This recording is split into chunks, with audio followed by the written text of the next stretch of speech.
আমি আপনাদের সম্মুখে সূরা হাসর থেকে একটি আয়াতে কারিমা তেলাওয়াত করেছি। আল্লাহ রাব্বুল আলামিন বলেন, ইয়া আইয়ুহাল্লাযীনা আমানুত্তাকুল্লাহা ওয়াল তানজুরু নাফসুম মা কদ্দামাত লিগাদ ওয়াত্তাকুল্লাহ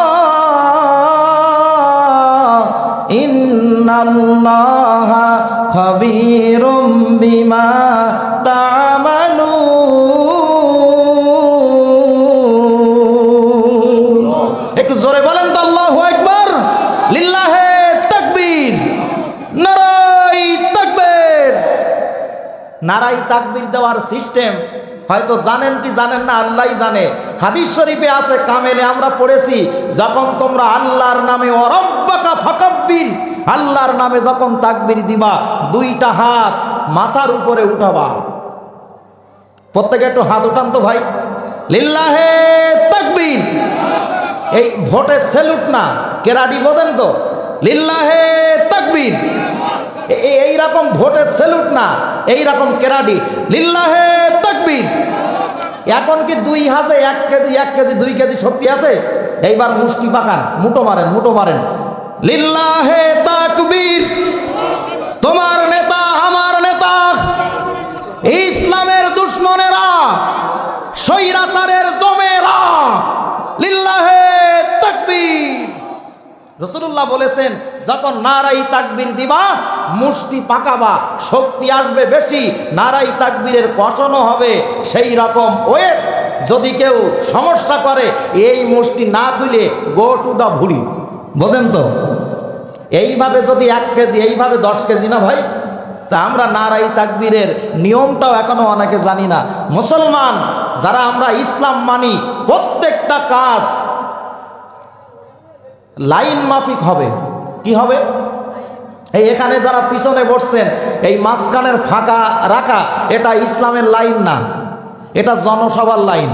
এই জন্য মাঝখানে শয়তানের বসার জায়গা রাখাও নিষেধ। আপনারা যেটা করেছেন, শয়তান তো শুয়ে পড়বে, এই জন্যই মাঝখানের জায়গাটা পূরণ করে নেন।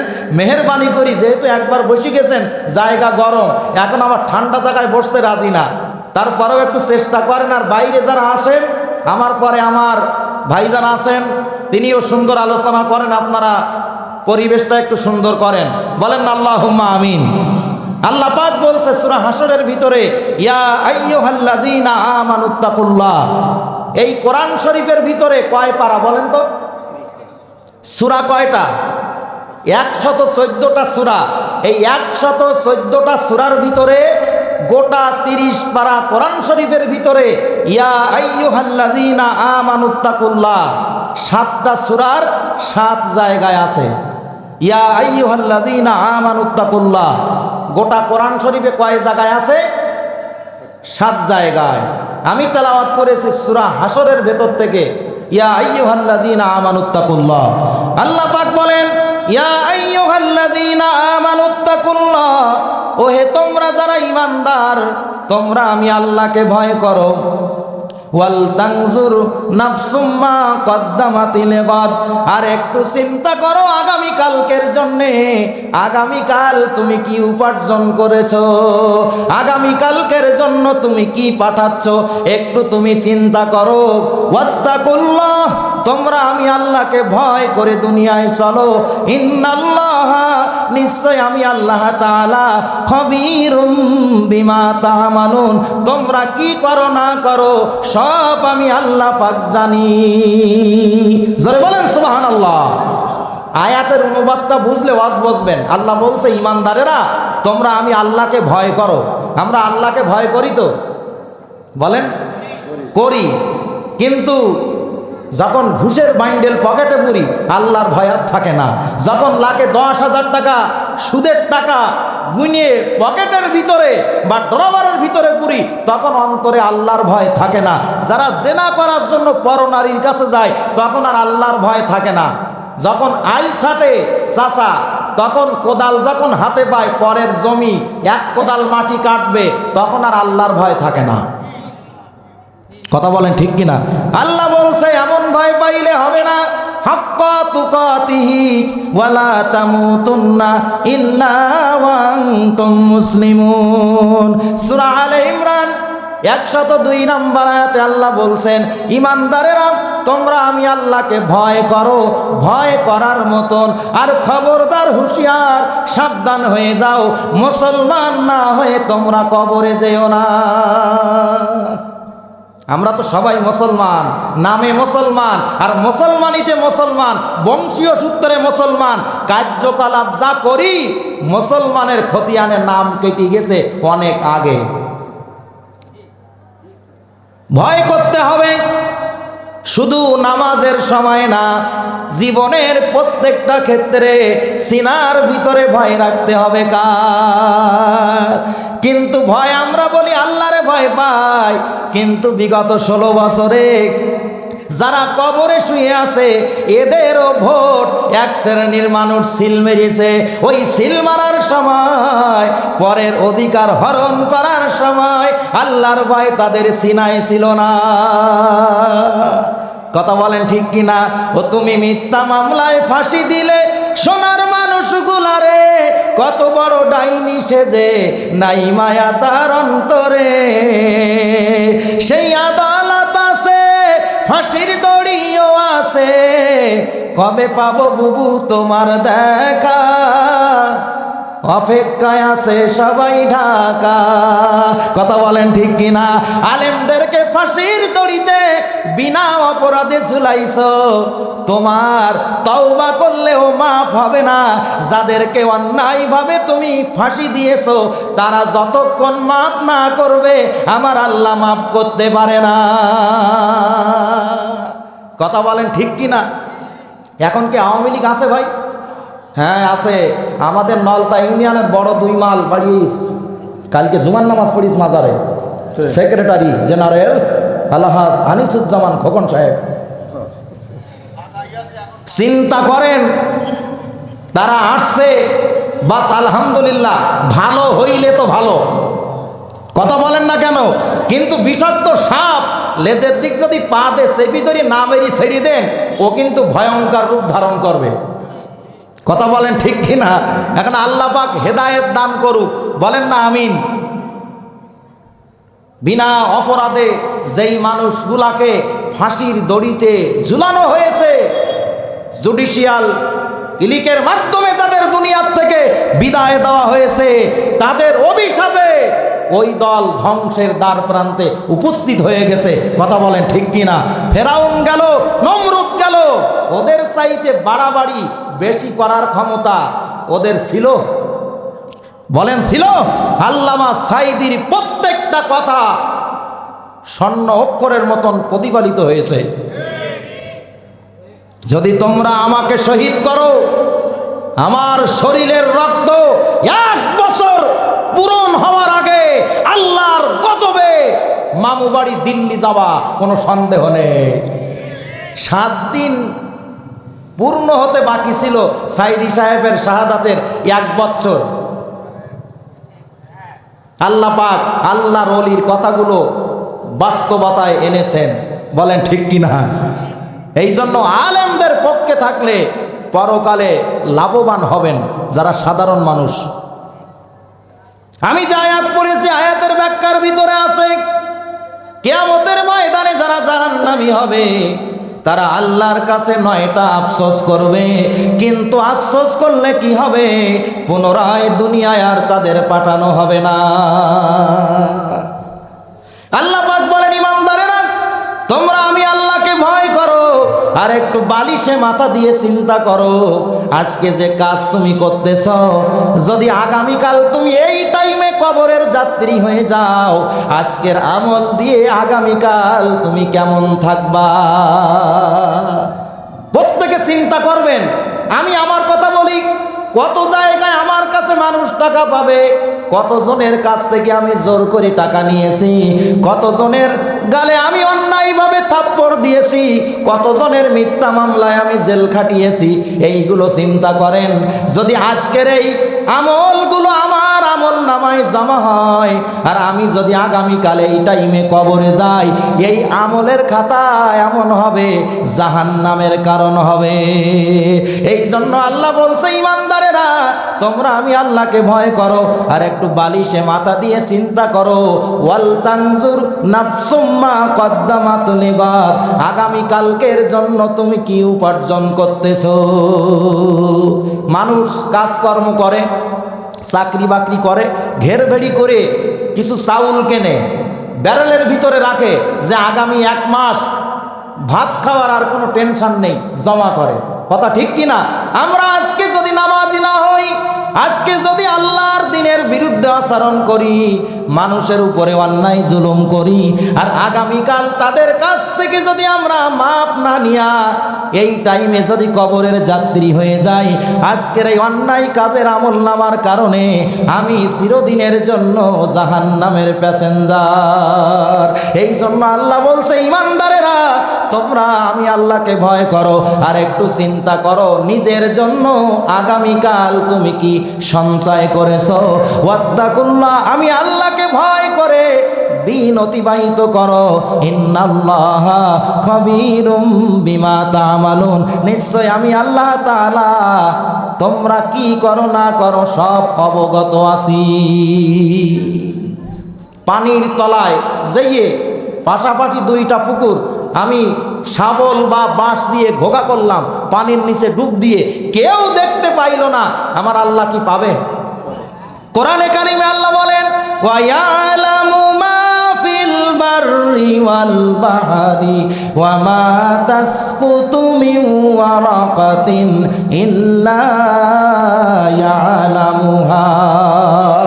জোরে বলেন না আল্লাহু আকবার। আল্লাহ বলেন, ওয়া ইয়ালামু মা ফিল বাররি ওয়াল বাহর, এই জমিনের উপরে আর পানির নিচে সমুদ্রের তলদেশে কি হয়, আমি আল্লাহ পাক আরশে মহল্লায় বসে সব কিছু খবর রাখি। একটু জোরে বলেন সুবহানাল্লাহ। শুধু তাই না, তাসকুতু মিন ওয়ারাকাতিন, এক জায়গায় অনেক গাছ, কোন গাছের কোন পাতা কখন শুকিয়ে জমিনের উপরে পড়ে, দুনিয়ায় কেউ তার খবর রাখে না, কিন্তু আমি আল্লাহ কোন গাছের কোন পাতা শুকিয়ে কখন জমিনে পড়ে, আমি আল্লাহর এলেমের ভিতরে তাও জানা আছে। এখানে সুন্দরবন গেছেন কেউ? সুন্দরবনে যেয়ে যদি দেখেন, যেখানে লেবু গাছ সেখানে লেবু গাছ, যেই সারিতে গোলপাতা সেই লাইনে গোলপাতা, যেখানে গাওয়া সেখানে গাওয়া, যেখানে কেওড়া গাছ সেখানে কেওড়া গাছ। দেখলে মনে হবে দুনিয়ার কোন সরকার মানুষ দিয়ে মনে হয় নার্সিং বসাইছে, কিন্তু না, সমুদ্রের ভিতরে যত গাছ আছে আমার আল্লাহর রহমতে পয়দা হয়, আর আল্লাহর নির্ধারিত আইনে তারা ওই জঙ্গলের ভিতরে ছোট থেকে তারা বেড়ে ওঠে। জনমের মতো বনদস্যুরা গেওয়া কাঠ চুরি করে বিক্রি করে, তারপরেও সুন্দরবনে গাছপালার কোনো অভাব আছে? কত সুন্দর দেখবেন বানরগুলো এক গাছের থেকে লাফ দিয়ে আর এক গাছে যাচ্ছে, বানরের খেলা দেখতে বড়ই চমৎকার লাগে। সুন্দরবন কি সুন্দর তুমি বাংলাদেশের অঙ্গনে, সাগর কূলে বসত তোমার বাঘভাল্লুকের সঙ্গনে, গাছে গাছে বানর নাচে, হরিণগুলো টেউ ডাকে, কি অপরূপ বনের শোভা, মধু ঝোলে মৌসাকে। একটু জোরে বলেন না আল্লাহু আকবার। এই যে মধু মৌমাছি উৎপাদন করে, আল্লাহর হাবিব বলেন হাব্বাতুস সাউদা, কালো জিরা আর মধু সমস্ত রোগের ঔষধ, মৃত্যু ছাড়া সমস্ত রোগের ঔষধ আল্লাহ পাক মধু আর কালো জিরার ভিতরে দান করেছেন। এই সুন্দরবনে লক্ষ লক্ষ গাছ, কোন গাছের পাতা কখন পড়ে আমরা কেউ জানি না, কেউ গণনা করে ঠিক করে রাখতে পারি না, কিন্তু আল্লাহ বলেন তাসকুতু মিন ওয়ারাকাতিন ইল্লা ইয়ালামুহা, আমি আল্লাহ কোন গাছের কোন পাতা কখন কয়টার সময় কোন দিনে জমিনে পড়ে, এটাও আমি আল্লাহর এলেমের ভিতরে জানা আছে। একটু সুবহানাল্লাহ বলবেন না? তাহলে লেপের ভিতরে কি গোনা করি, ডুব মেরিয়ে রোজার সময় পানি খাই কি না, কেউ দেখে না, আমার আল্লাহও দেখে না। ও অত দূর থেকে আল্লাহ নজর পায়? পায়। তাহলে সিনায় ভয় রাখতে হবে কার? যাদের হৃদয়ে আছে আল্লাহর ভয়, তারা কভু পথ ভুলে যায় না। আল্লাহর প্রেম ছাড়া এই দুনিয়ায় কারো কাছে কোনো কিছু চায় না। রাতের আধারে যারা সিজদাতে রয়, দু চোখের শ্রুতে নদী যেন ভয়।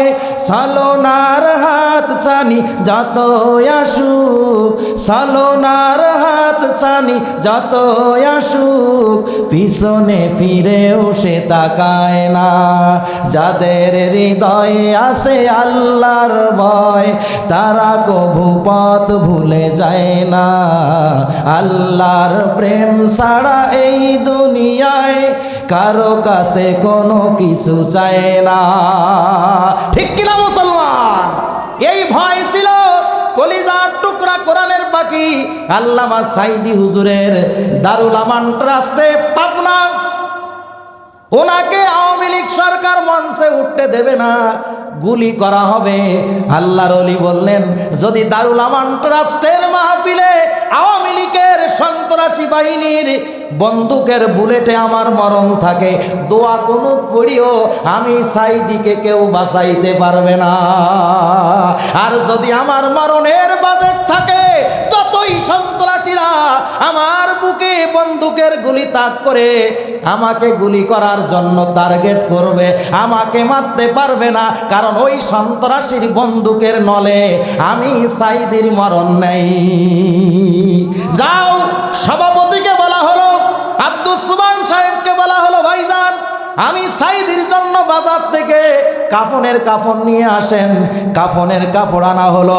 আল্লাহর ওলি আল্লামা সাইদি রহমাতুল্লাহ আলাইহি দারুল আমান ট্রাস্টের মাহফিলে পাবনা বাস টার্মিনালের পাশে নিজের কাফনের কাপড় গলায় দিয়া ওই মঞ্চে উনি তাফসীর করার জন্য উঠলেন।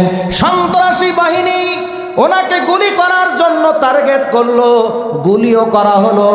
আল্লামা সাইদির বুকে ওই সন্ত্রাসীর বন্দুকের গুলি না লেগে পাশে যিনি বসা ছিলেন তার বুকে লাগলো। ওই মঞ্চে আল্লাহর ওলির পাশে লোকটা শাহাদাত বরণ করলেন। এই গুলি করেছে আল্লামাকে হত্যা করবে, কিন্তু ওই গুলিতে আল্লামা সাইদির মরণ নাই, মরণের বাজেট ছিল পাশের লোকটার। কাজেই মুসলমান মরা লাগবে একবার, কুল্লু নাফসিন যায়কাতুল মাউত। সেই মরণটা যেন বিড়াল আর ছাগলের মতো না হয়, বাঁচলে বাঘের মতো সিংহের মতো একদিন আমরা বাঁচতে চাই। ঠিক কিনা মুসলমান? এমন কোন নেতা কি আছে ইসলামী আন্দোলনের বলিষ্ঠ কণ্ঠের আল্লামা কি আছে যার জন্যে 100 প্রাণ চলে গেছে, ইতিহাসে বিরল? তিনি হচ্ছে কলিজার টুকরা আল্লামা সাইদি রহমাতুল্লাহ আলাইহি। একটু জোরে বলা যাবে না সুবহানাল্লাহ?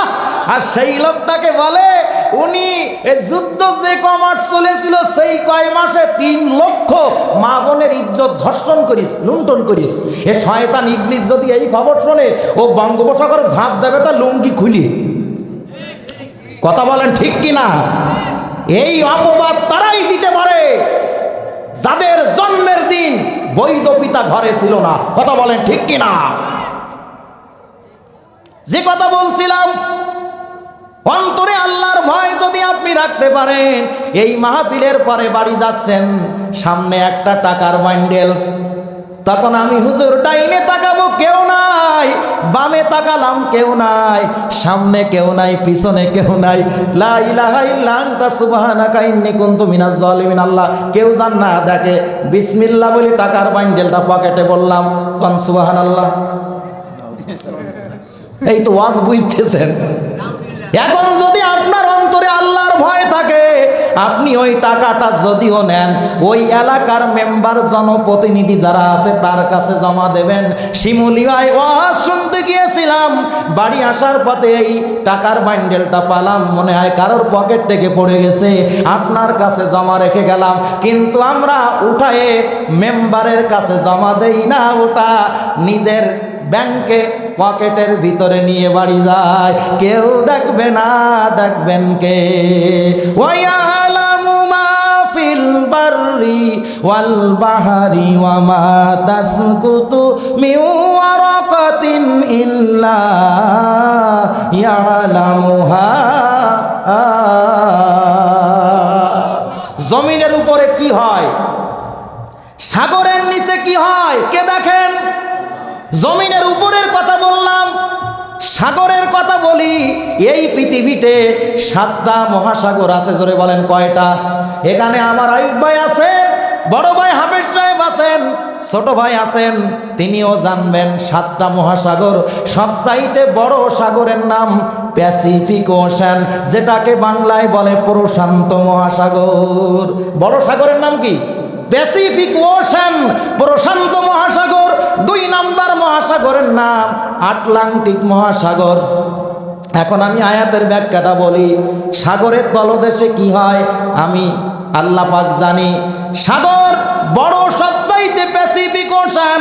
বিজ্ঞানীরা বলেছে সবচাইতে যেখানে গভীর, সেই জায়গায় বিজ্ঞানীরা পানি অনুমান করেছে। এই জায়গায় পানির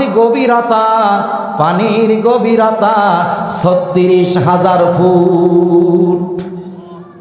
কোরআন ও বিজ্ঞান এই বইটা পড়লে পাবেন। প্রশান্ত মহাসাগরের ওই জায়গাটার নাম বিজ্ঞানীরা দিয়েছে বারমুডা ট্রায়াঙ্গেল। কি নাম? সবচাইতে গভীর, পানির গভীরতা 36,000 ফুট। এখন ওই জায়গায় যদি আমাদের দেশের রাজাহাঁস, চীনের হাঁস, পাতিহাঁস দিয়ে বলে মালিকের বাড়ির পুকুরে ডুব মেরে শামুক খাইয়ে পেটটারে তাজা করি, আজকে চল একটু বঙ্গোপসাগরে যাই, ইসামতি নদীতে যাই, বলবে না, ও চাইতে চলো ওই প্যাসিফিক ওশান, প্রশান্ত মহাসাগরের যেখানে সব চাইতে গভীর, সেখানে ও ঠেঙু পাবে। খানিকক্ষণ ডুব মেরে উঠে বলবে তলাই পাচ্ছি না, মনে হয় তলা নেই। কথা বলেন, ওইখানে 36,000 ফুট পানি। বিজ্ঞানীরা অনুবীক্ষণ যন্ত্র দিয়ে দেখেছে 36,000 ফুট পানির নিচে কোনো মাটি নেই, আছে বিরাট বিরাট পাহাড়, বিরাট বড় বড় গাছ। আল্লাহ পাক পানির তলদেশে কেন গাছ তৈরি করেছেন? আল্লাহর রাসূলের হাদিস আছে, সমুদ্রের নিচে 1000 প্রকৃতির মাছ বাস করে, যাদের খাবারের ব্যবস্থা আল্লাহ পাক সাগরের তলদেশের ওই গাছের মাধ্যমে দান করে। একটু জোরে বলেন খুশি হয়ে আলহামদুলিল্লাহ। ওই গাছের ফুল খায় এক প্রকার মাছ, তারা গাছের ফল খায় না। যেই মাছ গাছের ফল খায় ও গাছের ফুল খায় না, আর এক মাছ গাছের পাতা খায়, আর এক মাছ ওই গাছের ছাল খায়। এমনি করে ওই সাগরের তলদেশের গাছের থেকে আল্লাহ পাক সাগরের বড় বড় মাছকে খাওয়ায়।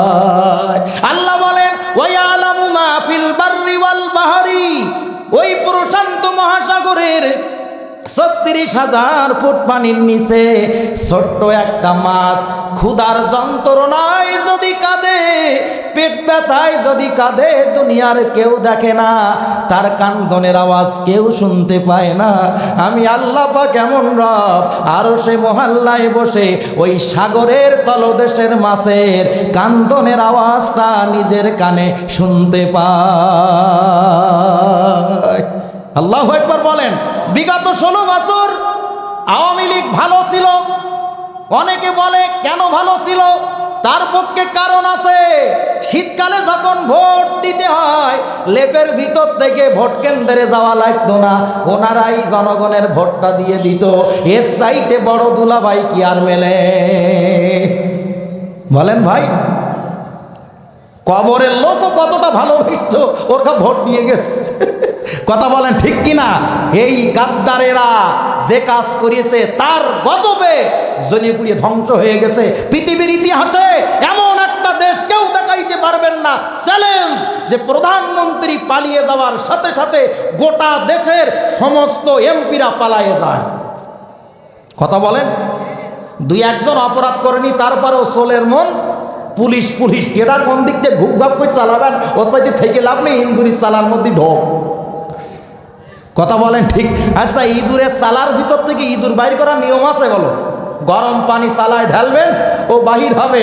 ইনশাল্লাহ বিএনপি আসুক আর কোরআনের দল ইসলামী আন্দোলন ক্ষমতায় যাক, জামাত ইসলামী ক্ষমতায় যাক, যারাই ক্ষমতায় যাবে ইনশাল্লাহ আমরা আশাবাদী স্বৈরাচারের বিচার ওই সরকারের হাতে হবেই হবে। ইনশাল্লাহ বলবেন না? আপনারা মাফ করে দেবেন মনে হয়? যে কাজ করিয়েছে ও মাফ করলে আল্লাহ উল্টে আরো অসন্তুষ্ট হবে। কথা বলেন ঠিক কিনা? সে আল্লামা সাঈদী সাহেব 96 সালের থেকে বলতেছে, আওয়ামী লীগ সরকার হুঁশিয়ার হও, কোরআনের গায়ে হাত দিও না, মসজিদের মুসল্লিদেরকে ঘাট ধরে বাহির করে মসজিদে তালা দিও না, মসজিদের মুসল্লিদেরকে মেরো না, আল্লাহর গজবে কিন্তু ধ্বংস হবে। বলিছে কত সালে? 96 থেকে। শালার গান্ডারের বাচ্চারা টের পেয়েছে 30 বছর পরে। কথা বলেন ঠিক কিনা? গান্ডারের যদি আজকে গুঁতো দেন, ওর ওই গুঁতো সুরসুর সুরসুর সুরসুর করতে করতে 1 দিন 2 দিন 7 দিন পরে তাই টের পায় কেউ গুঁতো দিছিল। কথা বলেন, একজন আওয়ামী লীগের লোক নামাজি, আমার সাথে ভালো সম্পর্ক, ওই রতনপুর যে বড় মসজিদে গোয়ালপোতায় নামাজ পড়ায়, সে বলতেছে আমি আওয়ামী লীগ করতাম কিন্তু সাঈদী সাহেবকে খুব ভালোবাসতাম। উনি বলতো যে গান্ডারের গুতা দিলে 1 মাস পরে টের পায়, আমাদের শেখ হাসিনা টের পেয়েছে 30 বছর পরে। তা আমি বললাম আপনার দলের প্রাইম মিনিস্টারকে আপনি গান্ডার বানাচ্ছেন, তাহলে আমরা কি বানাবো? কথা বলেন ঠিক কিনা? কারণ মার বিদ্যা বড় বিদ্যা। কথা বলেন না কেন?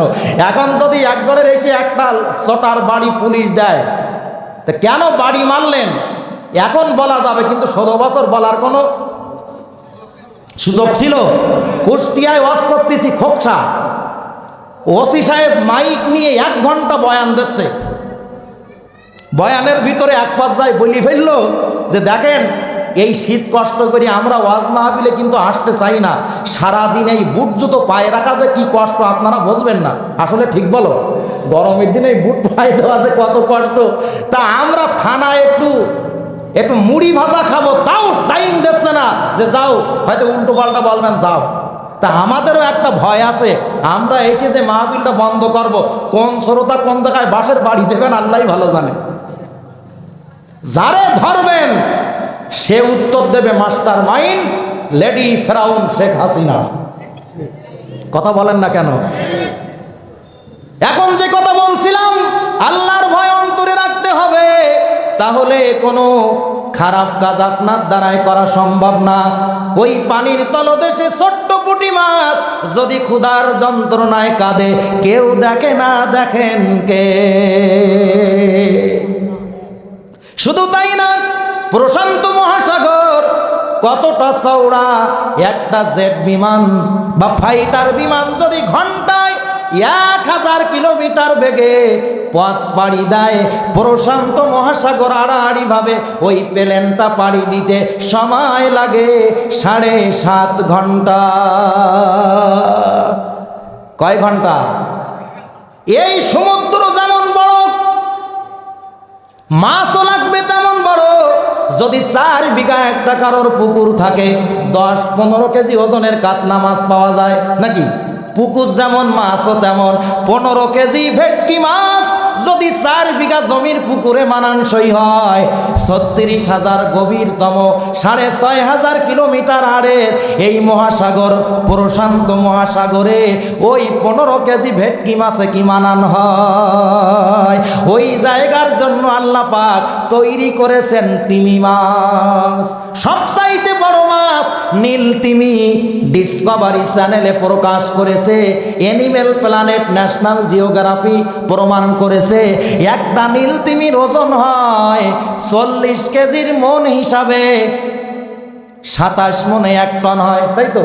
27 মনে একটা নয়, আর একটা নীল তিমি মাছের ওজন 6,500 টন। একটু আল্লাহু আকবার বলবেন না ভাই? তারা খাবারের জন্য অন্যায় করে না, আর আমরা 1 বিঘেত মানুষ 2 ইঞ্চি পেটের জন্য পরেরটা মেরি খাওয়ার চেষ্টা করি। কথা বলেন না কেন? ফরিদপুর স্টপেজ দিয়েছে, এখন এক বক্তা ছিল নাম করা, তিনি বলতেছে যে বাথরুম কই? তো চার দোকানদার বলতেছে হুজুর বাথরুম নেতা খেয়ে ফেলাইস। তো বাথরুম আবার নেতা খায়, তার মানে? বলে এমপি সাহেব 2 লাখ টাকা বাজেট দিয়েছিল যে এখানে যাত্রীদের সুবিধার্থে একটা শৌচাগার করতে, সে বাথরুমের বাজেটের টাকা এমপি খেয়ে ফেলাইস, নেতা খেয়ে ফেলাইস, তাই কইছে যে বাথরুম নেতা খাইয়েস। কথা বলেন ঠিক কিনা? কতজনের খাইছো? আল্লাহর দরবারে দুনিয়ায় বিচার না হলেও পাই টু পাই আল্লাহর আদালতে জবাব দিতে হবে। এই জন্য আল্লাহ বলছে ওয়াল তানজুরু নাফসুম মা কদ্দামাত লিগাদ, আগামী কালকের জন্য তুমি কি সঞ্চয় করতেছো একটু চিন্তা করো। প্র্যাকটিক্যাল নেন। আমি বাড়ি গেলাম, আমার ভাই শেষ বক্তা উনি ওয়াজের পরে সবাই বাড়ি গেলেন। এখন যদি আপনি ফজর ওয়াক্তে মারা যান, এখন আপনি যে অন্যায়গুলো করেছেন আল্লাহর কাছে তওবা করতে পারলেন না, তাহলে আগামীকাল যদি এই টাইমে আপনি কবরের যাত্রী হন, জাহান্নাম ছাড়া কোনো উপায় আছে? এই জন্য আল্লাহ পাক সূরা তাহরিমের ভিতরে বলেন ইয়া আইয়ুহাল্লাযীনা আমানু তুবু ইলাল্লাহি তাওবাতান নাসুহা, হে ঈমানদারেরা তোমরা খালেস দিলে আমি আল্লাহর কাছে তাওবায়ে নাসুহা করো। তাওবায়ে নাসুহা মানে সলিড তাওবা, নির্ভেজাল তাওবা। তাওবা নির্ভেজাল কেমন? হায় আল্লাহ, আজকে তোমার কাছে তাওবা করতেছি, আর কোনোদিন নামাজ ছাড়বো না। তোমার কাছে তাওবা করতেছি, কোনোদিন সুদ ঘুষ খাবো না। এই তাওবার পরে মৃত্যু পর্যন্ত এই কাজগুলো করা যাবে না। জোরে বলেন যাবে? এবার কবরবাসী হয়ে গেলেন, যাওয়ার পরে আযাব আর আযাব হবে। তখন তারা বলবে আবার যদি আল্লাহ আমাদের দুনিয়ায় পাঠাতো। আল্লাহ বলেন দুনিয়ায় তো পাঠানো যাবে না। লাউ ইউআম্মারু আলফা সানাতিন ওয়া মা হুয়া বিমুজাহাজিহি মিনাল আযাব, যদি 1000 বছরও আমি আল্লাহর কাছে রোনাজারি করে বলো আবার একটু দুনিয়ায় পাঠাও, দুনিয়ায় পাঠানো হবে না। সুম্মা লা ইয়ামুতু ফিহা ওয়া লা ইয়াহয়া, সেদিন শুধু আযাব আর আযাব হবে, দ্বিতীয়বার কোনো মরণ হবে না। কুল্লু নাফসিন যায়িকাতুল মাউত, প্রত্যেক প্রাণীর একবার মরণ হয়। জোরে কোন কয়বার? খেয়াল করেন, এই আলোচনাটা ক্লিয়ার করি। প্রধান বক্তার আসার পূর্ব মুহূর্ত পর্যন্ত কেন দ্বিতীয়বার মরণ হবে না? বুখারী শরীফের হাদিস, আল্লাহর হাবিব বলেন জান্নাতীরা যখন জান্নাতে প্রবেশ করবে আর জাহান্নামীদেরকে যখন জাহান্নামে নিক্ষিপ্ত করা হবে, তখন আল্লাহ রাব্বুল আলামিন মৃত্যুকে একটা বকরীর আকৃতি দিয়া জান্নাত জাহান্নামের মাঝখানে দাঁড় করাবে। জান্নাতীরা যখন জান্নাতে যাবে, জাহান্নামীরা যখন জাহান্নামে যাবে, তখন মৃত্যুকে একটা বকরি ছাগলের আকৃতি দিয়া জান্নাত জাহান্নামের মাঝখানে আল্লাহ পাক দাঁড় করাবেন। এরপরে বলবেন ও জান্নাতীরা, ও জান্নাতীরা তোমরা একটু নজর করে দেখো এটাকে তোমরা চিনো কিনা। জান্নাতীরা ওই বকরির দিকে নজর করে বলবে আল্লাহ চিনি, এটা তো মৃত্যু। এরপরে বলা হবে ও জাহান্নামীরা তোমরা একটু বাইরের দিকে তাকাও, দেখো তো এটাকে চিনতে পারো কিনা। জাহান্নামীরা বলবে আল্লাহ এটাকে চিনি, এটা তো মৃত্যু। এরপরে আল্লাহ পাক বলবেন ও আমার ফেরেশতারা, এই মৃত্যু নামক বকরিকে, বকরি নামক মৃত্যুকে তোমরা জান্নাত জাহান্নামের মাঝখানে জবেহ করে দাও। মৃত্যুকে আল্লাহ কের আকৃতি দিলেন? হাদিসটা নতুন লাগতে পারে, বুখারীর হাদিস। বকরির আকৃতি, জবেহ করে দাও, জবেহ করা হবে। তাহলে মৃত্যু কি আর আছে বলেন? এবার আল্লাহর পক্ষ থেকে একজন ঘোষণাকারী ফেরেশতা বলবে, জান্নাতীরা, মৃত্যু আর দ্বিতীয়বার তোমাদের হবে না। তোমরা জান্নাতের ভিতরে তোমরা সুখ ভোগ করো। ও জাহান্নামীরা, তোমরা জাহান্নামের ভিতরে আযাব ভোগ করো। দ্বিতীয়বার তোমাদের আর মরণ হবে না। এই ঘোষণা শোনার পরে জান্নাতীদের আনন্দ বেড়ে যাবে, আর জাহান্নামীদের আফসোস বেড়ে যাবে। কি হবে? জাহান্নামীদের আফসোস বেড়ে যাবে, কারণ সুম্মালা ইয়ামুতু ফিহা ওয়ালা ইয়াহয়া, দ্বিতীয়বার আর তোমাদের মৃত্যু হবে না, তোমরা মরবে না, আযাব ভোগ করতে হবে। এই সময় যারা জাহান্নামী তারা 9টা আফসোস করবে আল্লাহর কাছে। কয়টা? একটু জোরে বলেন। 9টা আফসোস করবে, আমার আল্লাহ আমাদের জন্য কত দয়াবান। প্রথমে বলেছিলাম বান্দার জন্য সবচাইতে দয়াকার, বান্দা যার দয়া করেন তিনি দয়াতার। আল্লাহর এত দয়া যাতে আমার বান্দারা পরকালে জাহান্নামী না হয়ে যায়, 9টা আফসোস যেন না করে। এই জন্য কোরআনুল কারিমে আল্লাহ পাক বলেছেন, এই কাজগুলো যদি তোমরা না করো পরকালে তোমাদের আফসোস করা লাগবে না। আফসোস কয়টা?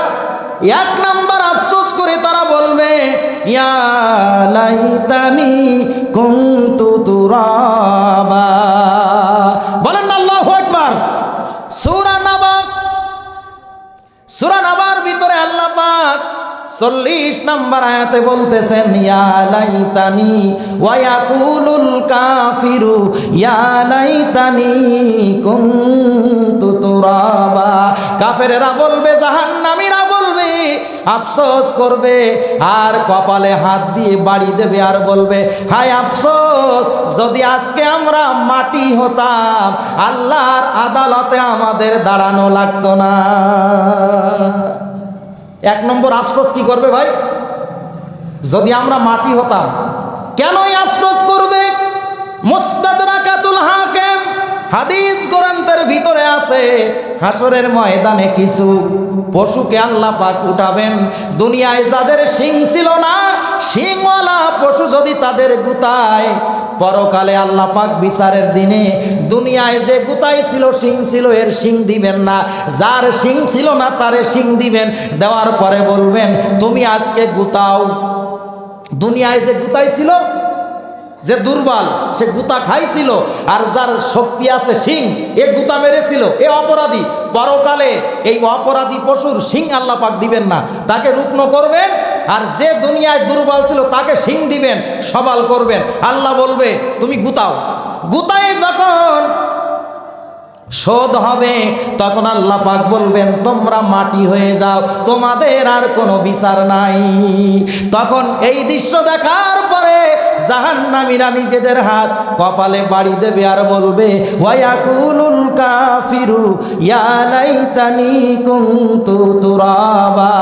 হায় আফসোস, যদি আজকে আমরা মাটি হয়ে যেতাম তাহলে আল্লাহর আদালতে আমাদের আজকে আসামি হতে হতো না। কিন্তু ওই আফসোস করে কি হবে? জাহান্নাম থেকে পরিত্রাণ পাবে না। যেরকম পাবে আল্লাহ সাবধান করে দিয়েছেন, কিন্তু শয়তানের পথে পরিচালিত হয়ে আল্লাহর কথাগুলো দুনিয়ায় আমরা মনেই করি না। 2 নম্বর আফসোস করবে, তারা বলবে, ইয়াকুলু ইয়া লাইতানি কদ্দামতু লিহায়াতি। সূরা ফজর 30 পারা 24 নম্বর আয়াতে আল্লাহ বলেন, ওই জাহান্নামীরা আফসোস করবে আর নিজেদের হাত কপালে মারবে আর বলবে, হায় আফসোস, যদি দুনিয়া থেকে পরকালের জন্য কিছু পাঠাতাম। পরকালের জন্য যদি দুনিয়ায় থাকতে কিছু পাঠাতাম। মসজিদ হয়েছিল, সভাপতি দাঁড়িয়ে দান চাইছিল, দেওয়ার মতো সামর্থ্য ছিল কিন্তু দেই নাই। 10 টাকা হলেও তো দিতে পারতাম না, তাও দেই নাই। একটা গরিব মানুষ না খেয়ে আমার দরজায় এসে ভাত চাইছিল, নিজেরা 1 মুঠা করে কম খেয়ে তাকে খাইতে দিতে পারতাম, দেই নাই। অসহায়দের পাতে, এতিমদের পাশে আমরা কোনো দিন দাঁড়াই নাই। যদি এইগুলো করতাম, নামাজ রোজা নেক আমল করতাম, তাহলে আজকে আমাদের জাহান্নামে যাওয়া লাগতো না। ইয়াকুলু ইয়া লাইতানি কদ্দামতু লিহায়াতি, যদি দুনিয়া থেকে আজকের জন্য কিছু পাঠাতাম। এখন আমরা কি কবরে না দুনিয়ায়? জোরে বলেন, জোরে বলেন। কবরে যাওয়ার সম্ভাবনা আছে? আজরাইলের সঙ্গে চুক্তি হয়নি যে 3 লাখ টাকা? যদি চুক্তি হইতো, যে ভিক্ষে করি খায় আজরাইলের টাকাটা আগে গোছাই দেখতো। কিন্তু ঘুর চলবে? চলবে না। তাহলে যেহেতু আমাদের কবরে যাওয়া লাগবে, আজকের থেকে তওবা করে নেক কাজ করতে হবে। তাহলে ওই দিন আর আফসোস করা লাগবে না। দুনিয়া থেকে যদি কিছু পাঠাতাম, আজকে জাহান্নামী হতাম না। তাহলে পাঠাতে হবে, ঠিক তো? 3 নম্বর আফসোস, সূরা হক্ক আয়াত নাম্বার 25, ইয়া লাইতানি লাম উতা কিতাবিয়া। তারা নিজেরা আফসোস করবে আর বলবে, জাহান্নামীরা বলবে, হায় আফসোস, হায় আফসোস, হায় আফসোস, আজকে যদি আমাদের আমলনামার খাতাটা আল্লাহ না দিত। আমলনামার খাতা যদি আজকে না দিত, আর যারা জান্নাতি হবে এরাও আমলনামা পাবে, কিন্তু তারা হাসতে হাসতে জান্নাতে যাবে। আর জাহান্নামীরা আমলনামায় যখন দেখবে জেনার গোনা, গরিবের টিয়ারের চাল খাওয়ার গোনা, রাস্তাঘাট কালবট খাওয়ার গোনা, সব তো এখানে লেখা আছে, আজকে জাহান্নামে যাওয়া লাগবে। তখন বলবে, হায় আফসোস, যদি আমলনামার খাতাটা আজকে হাতে না আসতো। ওয়া আম্মা মান উতিয়া কিতাবাহু বিশিমালিহি ইয়া লাইতানি লাম উতা কিতাবিয়া। আমলনামা জাহান্নামীদের পেছন থেকে আল্লাহ পাক তাদের বাঁ হাতে দেবেন। জাহান্নামীদের আমলনামা দেবেন পেছন থেকে, কোন হাতে? জোরে বলেন। এই আমলনামার খাতা দেখবে, দেখার পরে আল্লাহ বলবেন, ইকরা কিতাবাকা কাফা বিনাফসিকাল ইয়াউমা আলাইকা হাসিবা। যারা ইসলামী আন্দোলন করে, ইসলামী ছাত্র শিবির করে, জামাত ইসলামী যারা করে, কর্মী হোক আর রোকন হোক, সাথী হোক আর সদস্য হোক, যারা এই জামাতে ইসলামী আর শিবিরের কর্মী, তাদের প্রতিদিন একটা রিপোর্ট বইতে লেখা লাগে, কোরআন তেলাওয়াত কত আয়াত, হাদিস কয়টা, ইসলামী সাহিত্য কয় পাতা, নামাজ কয় ওয়াক্ত জামাতে, দিনের দাওয়াত কয়জনকে, দিনের বই কয়জনকে বিতরণ করলেন। এই রকম যারা ইসলামী দল করে, জামাত ইসলামের যারা সদস্য, রোকন বা কর্মী, ছাত্র শিবিরের সাথী বা সদস্য যারা, এরা এই রিপোর্ট বইতে লেখে। প্রত্যেকের কান্দে 2 জন এই রকম আমলনামা সংরক্ষণকারী ফেরেশতা আছে। কিরামান কাতিবিনা ইয়ালামুনা মা তাফআলুন। একটু জোরে বলা যাবে না আল্লাহু আকবার? বাম কাদের ফেরেশতা গোনা লেখে, ডান কাদের ফেরেশতা কি লেখে? এবার যখন জাহান্নামীরা পেছন থেকে বাম হাতে আমলনামা পাবে, দেখবে গোনাগুলো লেখা আছে, আল্লাহ তখন বলবেন, সূরা বানি ইসরাইলের 14 নম্বর আয়াত, ইকরা কিতাবাকা কাফা বিনাফসিকাল ইয়াউমা আলাইকা হাসিবা। পড়ো পড়ো ও আমার বান্দা, পড়ো তোমার আমলনামার খাতা, আর তুমি নিজেই তোমার অবস্থান আজকে বেছে নিতে তুমি যথেষ্ট। তুমি পড়ো, দুনিয়ায় যা করিস আমার ফেরেশতারা সব লিখেছে। তখন জাহান্নামীরা দেখবে, নেতার আদেশে মুসল্লিদের উপরে হামলা করেছিলাম, তাও তো আছে। কোন দিন? কোন বৎসরে, কোন নেতার হুকুমে? সবাই যখন ঘুমায়েছিল, নির্দোষ মানুষকে মামলায় ঠুকে দেওয়ার জন্য পুলিশকে পথ দেখায় দিয়েছিলাম। সব তো লেখা আছে, কেউ তো জানে না। আজকে জাহান্নাম থেকে আমার বাঁচার কোনো ব্যবস্থা নাই। যে যে নেতাকে অনুসরণ করবেন, যে যাকে ভোট দেবেন, যে যাকে নেতা হিসাবে সমর্থন দেবেন, ভোট দেবেন, সমর্থনের ইংরেজি হচ্ছে ভোট। কি সমর্থন দেবেন? সূরা বনী ইসরাঈলে আল্লাহ বলেন, কিয়ামতের ময়দানে ওই নেতা সহকারে তাদেরকে ময়দানে উঠানো হবে। নেতা যদি জাহান্নামে যায়, ও নামাজ পড়ি কর্মীরাও তোমরা জান্নাতে যাইতে পারবা না। নেতা একখান পাইছি ভাই, আব্দুল কাদের দুলা ভাইয়ের চরিত্র ফুলের মতো পবিত্র, নামাজ পড়ে না এক ওয়াক্ত, মদের বোতল 5 ওয়াক্ত।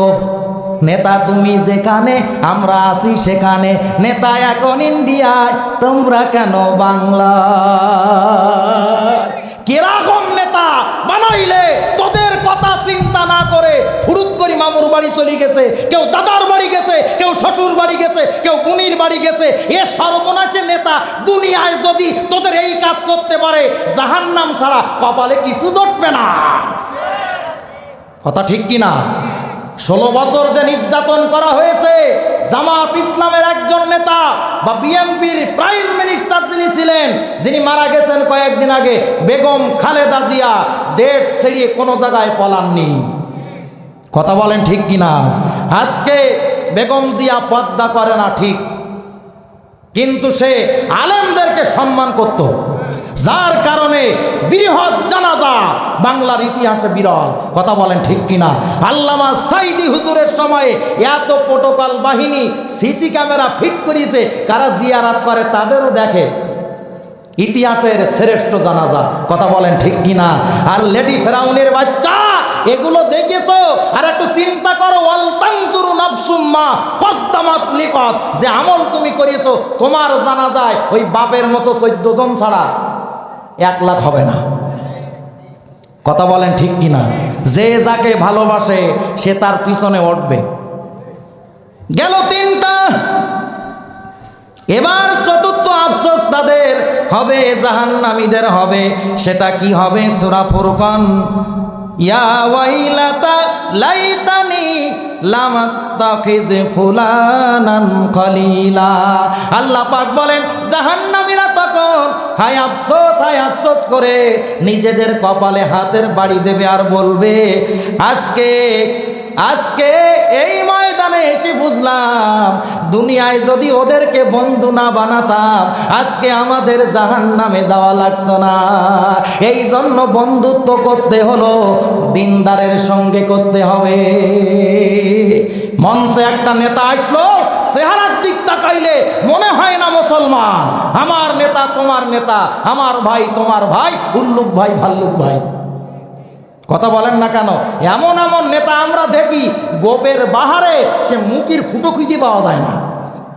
টর্চ লাইট মেরি তারপরে বাহির করতে হবে। আল্লামা সাইদি বলতো, গোপ রাখিস রাখ, দই খাবি কি করি? কথা বলেন ঠিক কিনা? দাড়ি রাখ, টানা রেখেস কি মোষ, ওই মোষে যদি একটু জয়ের গুঁড়ো মেরিয়ে দেওয়া হয়, ও গোপ বলো চুল কুইয়ে সব ছাড়াই যাবে।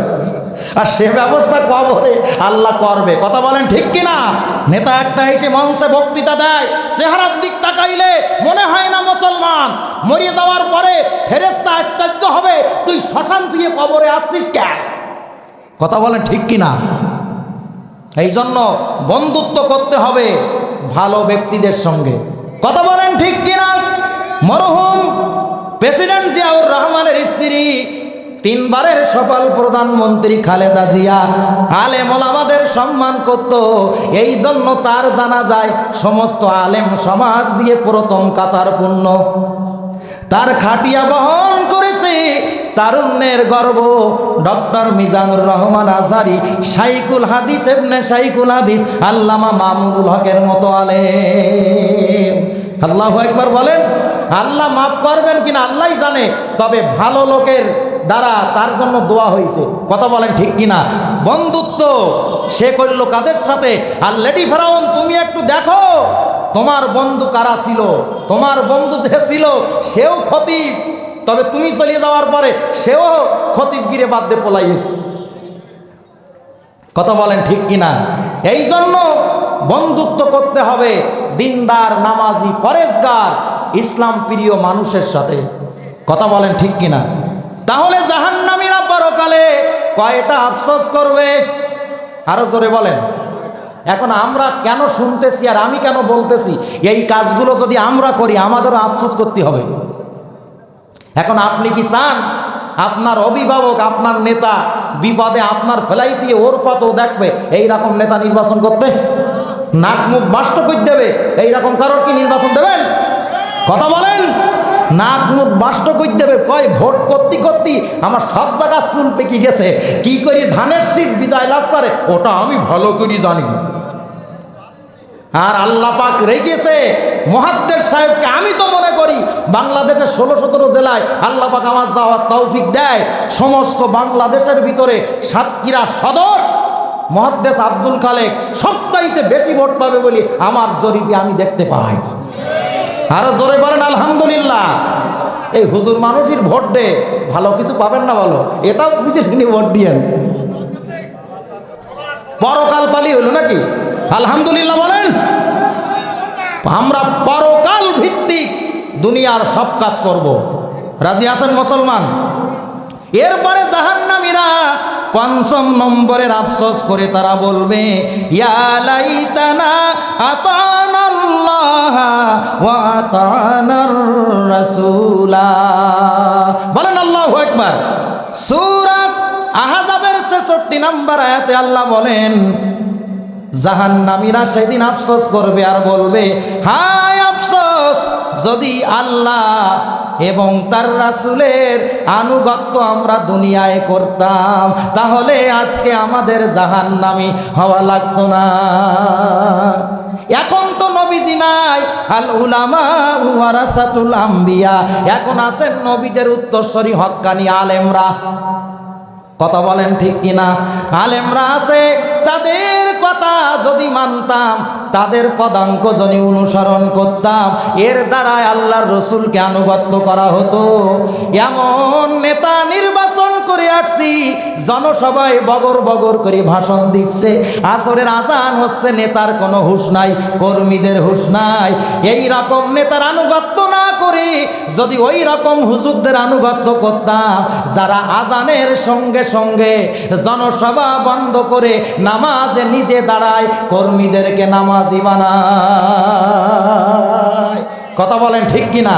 আমরা এমন দল দেখতেছি, আজান হচ্ছে আজানের মতো, নামাজ হচ্ছে নামাজের মতো। মুসলমান হিসাবে ওদের অন্তরে একটু দাগ লাগতেছে না যে আজানের সময়, নামাজের সময় অন্তত জনসভার এই বক বক করা একটু লেকচার বন্ধ করি। আর সাধারণ মুসলমান কোন নেতার ইন্ধনে পড়ে তোমরা আজান একামতের সময় নেতার ভাষণ শুনতেছো, ওই নেতাকে লাত্তি মেরে সাগরে নিক্ষেপ করো, ও জাহান্নামে নিয়ে যাবে। ঠিক কিনা বলে? তারা আফসোস করে বলবে, ইয়া লাইতানা, হায় আফসোস, যদি দুনিয়ায় আতানাল্লাহ ওয়া আতানার রাসূলা, আল্লাহ ও তার রাসূলের আনুগত্য করতাম। এখন রাসূলুল্লাহ নেই, হক্কানি আলেমদের অনুসরণ করতে হবে। রাজি আছেন মুসলমান? ৬ নম্বর আফসোস তারা করবে, যদি দুনিয়ায় ওই সমস্ত লোকদেরকে আমরা বন্ধু বানাতাম, আল্লাহর রসুলের পথে যদি চলতাম আর যারা চলে তাদের সঙ্গে যদি আমরা বন্ধুত্ব করতাম, আজকে ফাউজা ফাউজা নাজিমা, হাদিসে বলা হয়েছে সবচাইতে বড় কৃতকার্য আজকে আমরা হতাম। সুবহানাল্লাহ বলেন। সূরা নিসার ৭৩ নম্বর আয়াতে আল্লাহ পাক বলেন যে জাহান্নামীরা আফসোস করবে আর বলবে, যদি দুনিয়াতে আমরা তাদের সাথে না থাকতাম। কাদের সাথে?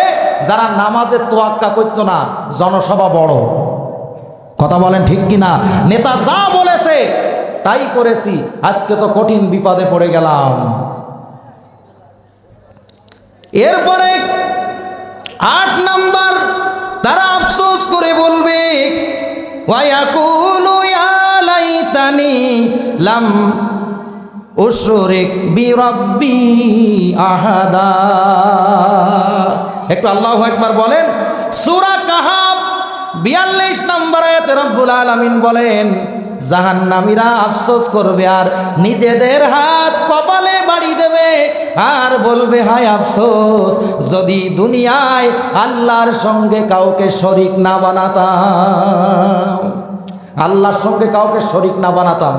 অর্থাৎ ছেলে দেওয়ার মালিককে, জোরে বলেন, মেয়ে দেওয়ার মালিককে, রোগ থেকে পরিত্রাণ দেওয়ার মালিককে, এইগুলো আল্লাহ দিতে পারে। কিন্তু আপনি পীরের দরবারে মান্নত করেছেন, আমার স্ত্রী গর্ভবতী হয় না, আজকে 6 বছর বিয়ের বয়স, ও বাবা পীর সাহেব আমার স্ত্রীর গর্ভে একটা বাচ্চার ব্যবস্থা করে দাও। ওরে বাংলাদেশে এমনও পীর আছে 4টা বিবি, একটার পেটেও পীর সাহেবের বাচ্চা হয়নি।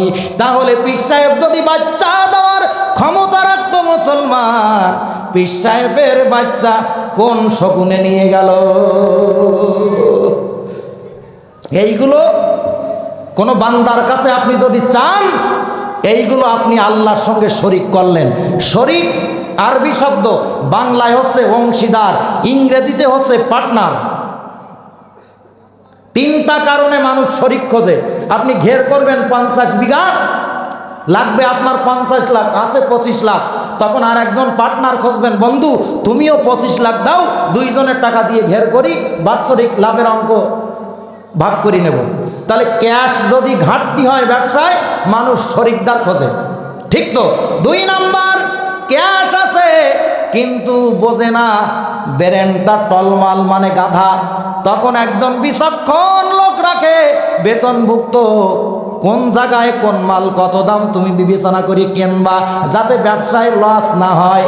বিবেক বুদ্ধি যদি কম হয়, একজন বিবেকবান শরিকদার মানুষ খোঁজে। 3 নাম্বার, বিবেক বুদ্ধি আছে, সম্পদও আছে, কিন্তু ওই লোকটা হলো বুড়া, এক জায়গা থেকে আর এক জায়গায় যাইতে পারে না কারোর সহযোগিতা ছাড়া।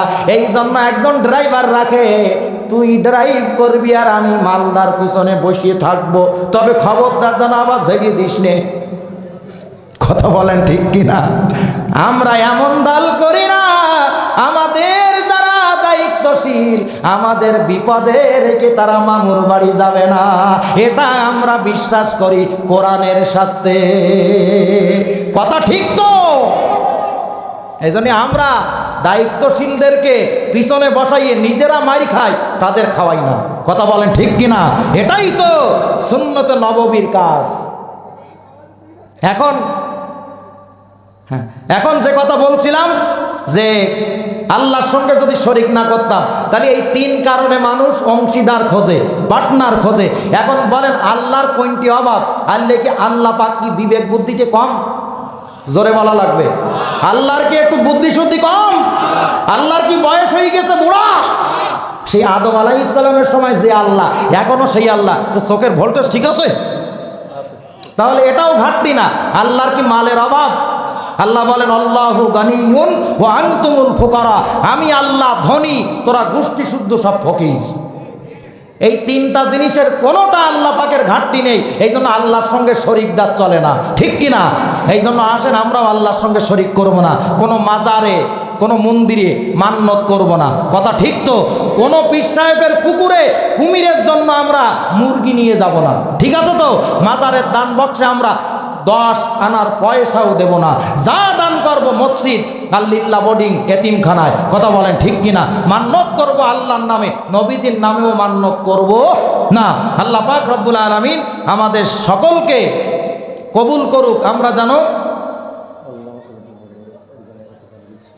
আমরা জানো কাল কিয়ামতের কঠিন ময়দানে হক্কানি আলেমদের পিছনে এবং হক্কানি আলেমদের সামনে আল্লাহর রসুলকে পেয়ে আমরা যেন পিছনে হাঁটতে হাঁটতে জান্নাতে যেতে পারি। বলেন না আমিন। আল্লামা সাইদি তুমি মরনি, শহীদ হয়েছ তুমি এটাই জানি। আল্লামা সাইদি তুমি মরনি, শহীদ হয়েছো তুমি এটাই জানি। বলেন না আল্লাহু আকবার। কারাগারে কাটালে 13টি বছর, জালেম কেঁপেছে তোমায় দেখে থর থর। তুমি যে ছিলে মোদের নয়নমণি, শহীদ হয়েছো তুমি এটাই জানি। আল্লামা সাঈদী তুমি মরনি, শহীদ হয়েছো তুমি এটাই জানি। এর চাইতে আল্লামা সাঈদী সম্পর্কে 14টা গজল আমার কাছে সবচাইতে হৃদয় আকর্ষিত করেছে এই গজলটা। কোরআনের পাখি আজ দিয়ে গেল ফাঁকি, ফিরে আর আসবে না যতবার ডাকি। কোরআনের পাখি আজ দিয়ে গেল ফাঁকি, ফিরে আর আসবে না যতবার ডাকি। সুমধুর কণ্ঠে গাইবে না গান, করবে না আর সে মানবিমান। কিভাবে দিব বিদায় ও শ্রুতে যায় ভিজে আঁখি, ও শ্রুতে যায় ভিজে আঁখি। কোরআনের পাখি আজ দিয়ে গেল ফাঁকি, ফিরে আর আসবে না যতবার ডাকি। এইটা জানা আমার হৃদয়ে আঘাত করে এই গজলটা। প্রত্যেকটাই ভালো। আল্লাহ পাক আল্লামা সাঈদীর মহব্বতে এমন কোনো ব্যক্তি নেই শাহাদাতের কথা শোনার পরে টাটকা নতুন গজল তৈরি হয়েছে। একমাত্র অনলি ওয়ান পৃথিবীর ভিতরে আল্লামা সাঈদী। কোরআনের জন্য আমরা তাকে ভালোবাসি। আল্লাহ পাক যতটুকু আমাকে দ্বারা বলালেন আপনারা শুনলেন, সকলকে যেন বাস্তব জীবনে আমল করে আমাদের মৃত্যুর বিছানায় কলেমা নসিব হয়, এমন পরম সৌভাগ্যের মৃত্যু নসিব করেন। সকলের কাছে দোয়া চাই, সবাই বলি আমিন।